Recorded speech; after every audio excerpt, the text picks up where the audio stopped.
Now, a few of you have said that you'd like me to create some kind of percussion instrument. So, with that in mind, I've assembled some bits. I've got some small glass beads. I've got some oats or barley. I've got some small plastic pellets. I've got some seed husks. I've got some cherry pits. I've got an artificial hand and one egg. Welcome to Colganology.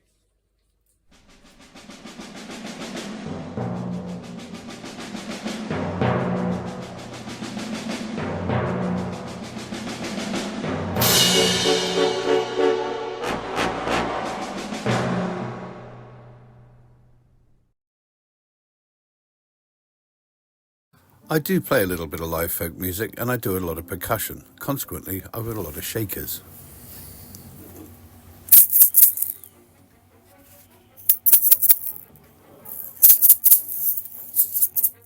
And they've all got slightly different sounds. Now these are shaken by hand, of course, so I thought what would be funny is if I made a hand and then shook the hand that's shaking the shakers. And as it happens, I've got this hand.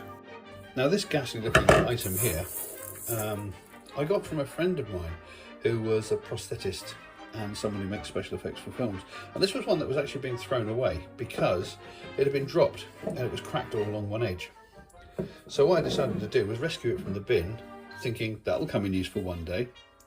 That was about 22 years ago, but today it's going to come in useful because my idea is to fill this, because there is a cavity inside, to fill this with something that makes a good shaker sound, and that's what I've got all those other little bits for. So now it's just a matter of experimentation. Okay, first up we're going to try some cherry pits. Let's see how they sound.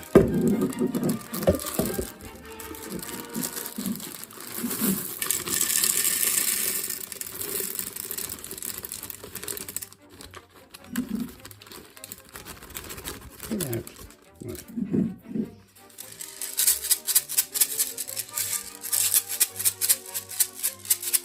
You know, that's not bad.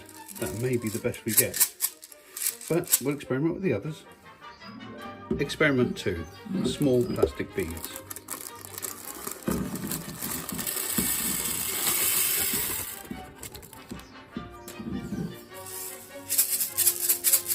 That's a more subtle noise.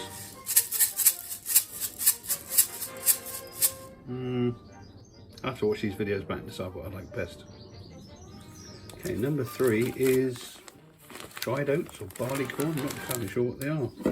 Or wheat. I think it's probably wheat actually, because I think these were originally used in hand warmers, you know, those things where you heat up the wheat inside them. Right, so that's not bad either. Oh, none of these are terrible, are they? Experiment 4. I don't know what these are. They're kind of like the husks of seeds or plants or something like that, or seed pods. They're very light. I have a suspicion if any of them are not going to be any good, this is going to be the one. So let's have a listen. Oh no, way too quiet. Do you know what? I'm not going to even open this bag of small glass beads because I don't think they're going to be terribly different from the plastic beads or the cherry pits. And it's not a resealable bag either. So I think we'll leave that one. So it's between the cherry pits and the wheat. So maybe a mix of the two. Let's try it.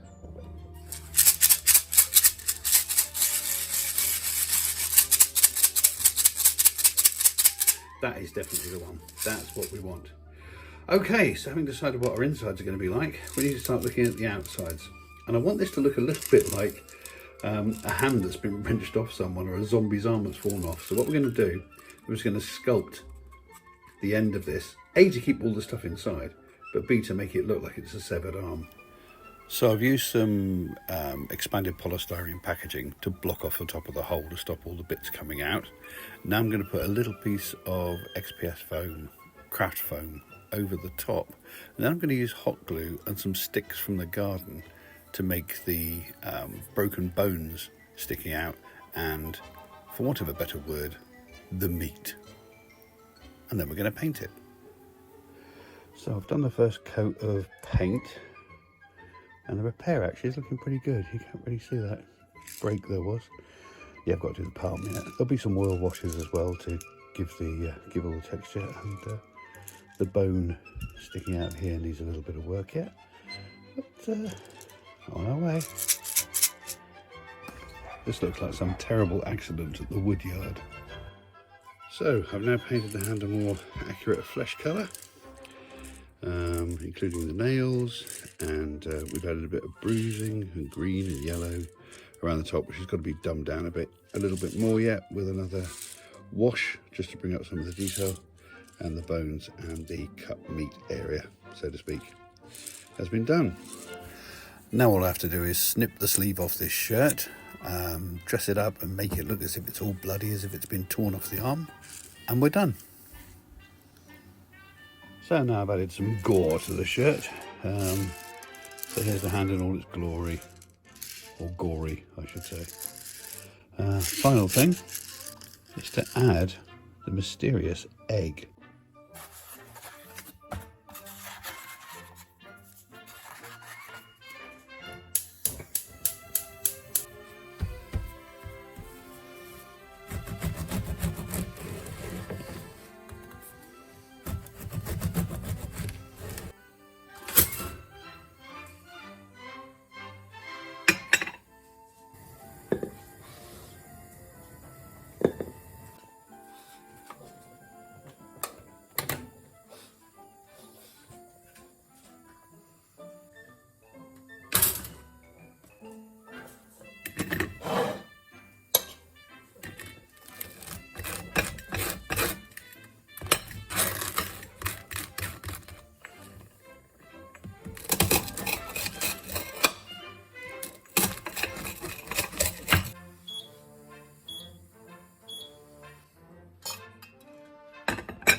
This is the brunch of kings.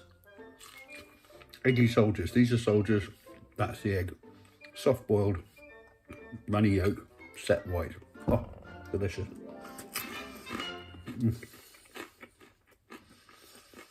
Why they call them soldiers, I don't know. All I know is they're delicious, and I've just put yolk down my t-shirt.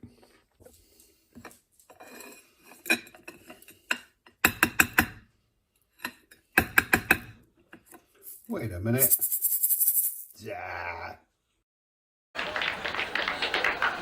Finally, we mix up a blob of 2-part epoxy and glue the egg in place, and we're done. And voila, a hand holding a shaker.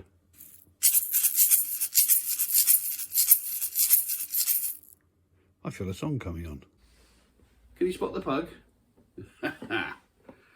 My name's Stephen, I'm a maker, and I've made a zombie shaker. But before you criticise my workmanship, please like and please subscribe. I'll try to keep you satisfied.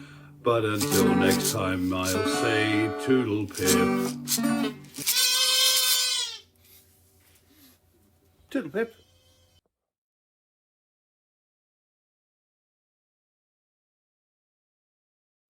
If you've enjoyed this video, then please consider subscribing. Or click on some of these links to look at some of the other videos on the channel. Or press the like button. Or leave a comment. It would be lovely to hear from you. Any combination of those 4 things would be wonderful. Thank you very much.